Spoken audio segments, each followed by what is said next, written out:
Media. నేను మీ journalist Srinidhi. Sundarayya విజ్ఞాన కేంద్రంలో గత 2 రోజులుగా ఆదివాసీ హక్కులకు సంబంధించి అఖిల భారతదేశం సదస్సు అయితే జరుగుతుంది. ఇక్కడ ప్రస్తుతం మన దగ్గర విరసం సభ్యులు వరలక్ష్మి గారు ఉన్నారు. వారిని అడిగి మరిన్ని విషయాలు తెలుసుకుందాం. Hello ma'am. Hello. So Kagar Dandakaranya లోపల జరుగుతున్న ఏదైతే ఆపరేషన్ ఉందో దానికి సంబంధించి అసలు లోపల ఏం నడుస్తుంది? ఈరోజు దేశాన్ని శాసిస్తున్న పెద్ద కార్పొరేట్ కంపెనీలు భారతదేశంలో ఉండే అడవుల్లోని ఖనిజ సంపదని తరలించడానికి ప్రభుత్వంతో కొన్ని ఒప్పందాలు చేసుకున్నాయి. ఈ ఒప్పందాలని అమలు చేయడానికి అక్కడ మైనింగ్ స్టార్ట్ చేయాలి. కానీ మైనింగ్ జరగనివ్వకుండా ఆదివాసీలు అడ్డుపడుతున్నారు. వాళ్ళు ఈ అడవి మీద హక్కు మాదే, రాజ్యాంగంలోని 5th షెడ్యూల్ అటవీ ప్రాంతాన్ని ఆదివాసీల హక్కుగా ప్రకటించింది. కాబట్టి ఈ అడవి మా పర్మిషన్ లేకుండా, మా గ్రామ సభల పర్మిషన్ లేకుండా ఇక్కడ ఏ యాక్టివిటీ జరపడానికి వీల్లేదు అని వాళ్ళు చాలా కాలం నుంచి అక్కడ రెసిస్ట్ చేస్తున్నారు.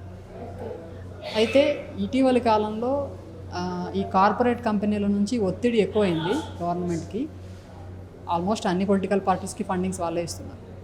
కాబట్టి ఎట్లయినా సరే అక్కడ మైన్స్ తవ్వాలంటే అక్కడ ఆదివాసీ ఉద్యమాన్ని అణచేయాలి అనే ఉద్దేశంతో సుమారుగా 10 లక్షల మిలిటరీ, పోలీసులు, పారామిలిటరీ బలగాలు మొత్తం సరౌండ్ చేసి ఆ ప్రదేశం నుంచి ఆదివాసుల్ని ఖాళీ చేసే ప్రయత్నం చేస్తున్నారు.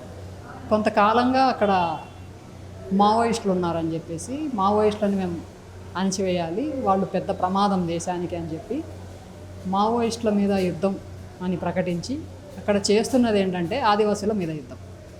నిజానికి రెండింటిని విడదీయడానికి లేదు. అక్కడ ఆదివాసీ పోరాటాలని వీళ్ళు సమర్థిస్తున్నారు, మావోయిస్టులు సమర్థిస్తున్నారు. ఆదివాసీ పోరాటానికి దేశంలో ఉండే ఏ పొలిటికల్ పార్టీ కూడా అండగా లేదు. కాబట్టి అక్కడ వాళ్ళు అనివార్య స్థితిలో సాయుధమై దాన్ని రెసిస్ట్ చేస్తున్నారు. అయితే అన్ని రకాల ప్రతిఘటన పద్ధతుల్లోనూ వాళ్ళు దాన్ని ప్రతిఘటిస్తున్నారు. వాళ్ళు ధర్నాలు చేస్తున్నారు, నిరసన ప్రదర్శనలు తెలుపుతున్నారు, సాంస్కృతికంగా వాళ్ళు ప్రదర్శనలు ఇస్తున్నారు, ర్యాలీ చేస్తూ ప్రభుత్వాలకు విజ్ఞప్తి చేస్తున్నారు. ఇక్కడ మాకు జీవించడానికి అవకాశం ఉండాలి, గ్రామ సభల పర్మిషన్ లేకుండా పోలీస్ క్యాంపులు పెట్టడానికి వీల్లేదు, మైనింగ్ యాక్టివిటీస్ జరపడానికి వీల్లేదు, రోడ్లు వేయడానికి వీల్లేదు అనేసి. కానీ ప్రభుత్వం ఏం చేస్తున్నది అంటే ఇక్కడ మేము అభివృద్ధి చేయాలనుకుంటే వీళ్ళు అడ్డం పడుతున్నారు అనేసి వాళ్ళ మీద విపరీతమైన అణచివేత తీసుకొని వచ్చి అరెస్టులు మొదలు పెట్టుకొని వాళ్ళ ఇళ్ళ నుంచి ఖాళీ చేయడము, ఇల్లు తగలబెట్టడము, ఆ మహిళల్ని రేప్ చేయడము, తర్వాత మావోయిస్టులు అని చెప్పేసి కాల్చి చంపడం, ఇదంతా నడుస్తూ ఉంది. ఒకవైపు తుపాకీ పట్టుకున్న మావోయిస్టులని చంపేస్తున్నారు, ఇంకొక వైపు శాంతియుతంగా నిరసన తెలుపుతున్న ఆదివాసుల్ని చంపేస్తున్నారు.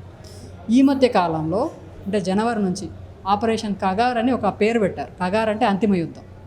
దీంతో మేము దేశంలో మావోయిస్ట్ ఉద్యమాన్ని నిర్మూలించేస్తామని చెప్తున్నారు. ఈ అంతిమ యుద్ధం పేరుతో అక్కడ జరుగుతున్నది ఏంటంటే ఎవరిని పడితే వాళ్ళని చంపేస్తున్నారు. ఈరోజు మనకు అక్కడి నుంచి సోరీ కానీ ఇంకా కొంతమంది హక్కుల కార్యకర్తలు వచ్చారు, ఆదివాసీ ప్రతినిధులు కూడా వచ్చారు. వాళ్ళు చెప్తున్నది ఏంటంటే ఇండిస్క్రిమినేట్గా అక్కడ ఎవరు ఉన్నారు అనే దాంతో సంబంధం లేకుండా చంపడము, వీళ్ళు నక్సలైట్ అని చెప్పడము, వీళ్ళ మీద రివార్డు ఉంది అని చెప్పేసి ఆ డబ్బులు క్లెయిమ్ చేసుకోవడం. దీనికి అడ్డు అదుపు లేకుండా పోతుంది. మహిళలు అయితే విపరీతమైన అణచివేతకు లోనవుతున్నారు, విపరీతంగా వాళ్ళ మీద అత్యాచారాలు చేస్తున్నారు, చేయడము, చంపడము, డ్రెస్ వేసి వీళ్ళు నక్సలైట్ అని ప్రకటించడం. జనవరి నుంచి సుమారుగా 160 మందిని చంపేశారు. మనకు పేపర్లలో ఎన్కౌంటర్లని రిపోర్ట్ అవుతుంది. కానీ అక్కడ చూస్తే 13 ఏళ్ల పిల్ల దగ్గర నుంచి ముసలాళ్ళ దాకా ఉన్నారు చనిపోయిన వాళ్ళల్లో. తర్వాత చంటి బిడ్డను కూడా చంపేసిన ఉదాహరణ ఉంది. పాలు తాగే పసిపిల్లను కూడా ఫైరింగ్ చేస్తే ఆ బుల్లెట్ పాపకి తగిలి పాప చనిపోయింది. దాని గురించి ఆమె మాట్లాడితే ఆమెను తీసుకుపోయి నక్సలైట్ కాల్పుల్లో మీ పాప చనిపోయిందని చెప్పు అని ఆమెను బెదిరించడం. ఆమె దానికి ఒప్పుకోలేదు. ఆమె నిజం చెప్పింది కాబట్టి బయటికి వార్తలు వస్తున్నాయి. ఈ మొత్తం అక్కడ జరుగుతున్న అణచివేతని బయట ప్రపంచానికి చెప్పడానికి కొంతమంది హక్కుల కార్యకర్తలు అక్కడికి వెళ్తే వాళ్ళని రానివ్వకుండా అడ్డుకోవడం. సెక్యూరిటీ రీజన్స్ ఉన్నాయి, మీరు రాకూడదు, మీరు లోపలికి రాకూడదు అనేసి. అంటే ఈరోజు దండకారణ్య ప్రాంతం భారతదేశంలో భాగం కాదా అని అందరూ అడుగుతున్నారు. ఎందుకనంటే అది ఇండియాలో భాగమైనప్పుడు ఇండియన్ సిటిజన్సే ఈ దేశంలో ఎక్కడి నుంచి ఎక్కడికైనా పోవచ్చు కదా, మరి మీరు ఎందుకు వెళ్ళకుండా అడ్డు? అసలు ఏం జరుగుతుందో తెలుసుకునే హక్కు మాకు లేదా అని అతి కష్టం మీద కొంతమంది వెళ్ళారు అక్కడికి. అక్కడ జరుగుతున్నవి రిపోర్ట్ చేస్తున్నారు. కొన్ని ఇండిపెండెంట్ జర్నలిస్టు, కొన్ని యూట్యూబ్ ఛానల్స్ అక్కడ జరుగుతున్న వాటిని బయట ప్రపంచానికి తెలుపుతున్నారు. సో అందులో భాగంగా ఇది ఇప్పటి వరకు బ్రిటిష్ గవర్నమెంట్ టైంలో కూడా ఈ తరహా అణచివేత చూడలేదు. ఎందుకనంటే బ్రిటిష్ వాళ్ళు కోరుకున్న దానికన్నా ఇంకా ఎక్కువ సంపదని వాళ్ళు కొల్లగొట్టదలుచుకున్నారు.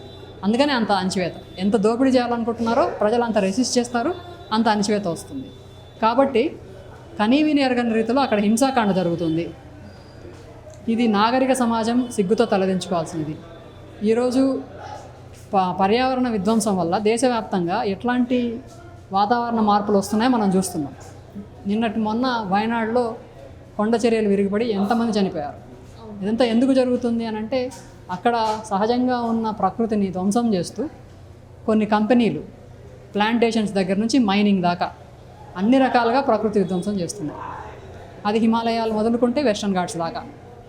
కానీ ఒక్క దండకారణ్య ప్రాంతంలోనే మా అడవుల్ని మేము కాపాడుకుంటామని వాళ్ళు రెసిస్ట్ చేస్తున్నారు. నిజానికి ఆదివాసీలు వాళ్ళ అడవుల్ని వాళ్ళ జీవించే హక్కు కోసం వాళ్ళు పోరాటం చేస్తున్నట్టు అట్లు మనకు అనిపించినప్పటికీ భారతదేశ సంపదని వాళ్ళు కాపాడుతున్నారు, భారతదేశ పర్యావరణాన్ని వాళ్ళు కాపాడుతున్నారు. కాబట్టి అసలు అక్కడ ఏం జరుగుతుంది అనే విషయం మీద ప్రజా సంఘాలు, ప్రజాస్వామికవాదులు అక్కడికి వెళ్ళి నిజాలు తెలుసుకొని రిపోర్ట్ చేస్తున్నారు. ప్రభుత్వం ఓపెన్గా బయటికి రావాలి, ఇంతకు మీరు ఏం చేస్తున్నారు అనే దాని గురించి.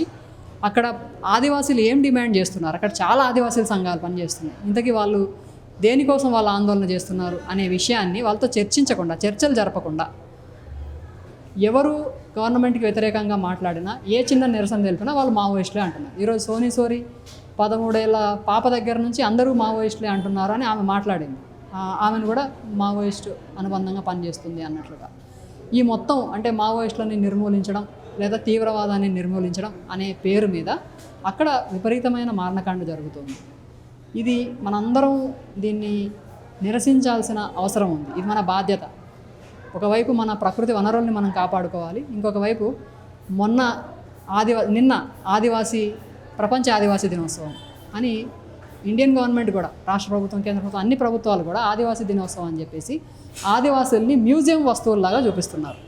వాళ్ళ డ్యాన్సులు, వాళ్ళ సంస్కృతి మ్యూజియం ప్రదర్శనలాగా చూస్తున్నారు. ఒకవైపు నిజంగా ఆదివాసీల్ని వాళ్ళ నివాస ప్రాంతాల నుంచి ఖాళీ చేసి అక్కడ మొత్తం ప్రకృతి వనరుల్ని విధ్వంసం చేసే పని చేస్తూ, ఇంకొక వైపు ఒక వేడుకలాగా ఆదివాసీ దినోత్సవం జరపడం ఏంటి, అసలు ఆదివాసీలు ఏం కోరుకుంటున్నారు, ఆదివాసీ ప్రాంతాల్లో ఏం జరుగుతుంది, దీన్ని చెప్పడం కోసం ఈరోజు సెమినార్ అఖిల భారత స్థాయిలో అనేక సంస్థలు కలిసి ముఖ్యంగా ఆ ప్రాంతంలో, దండకారణ్య ప్రాంతంలో గత జనవరి నుంచి జరుగుతున్న పరిణామాలను, వీటన్నిటినీ చర్చనీయాంశం చేయాలని, దేశ ప్రజలందరూ దీన్ని తెలుసుకోవాలని, మాట్లాడాలని, ప్రభుత్వాన్ని ప్రశ్నించాలని ఆ ఉద్దేశంతో ఈ 2 రోజుల సెమినార్ జరుగుతుంది.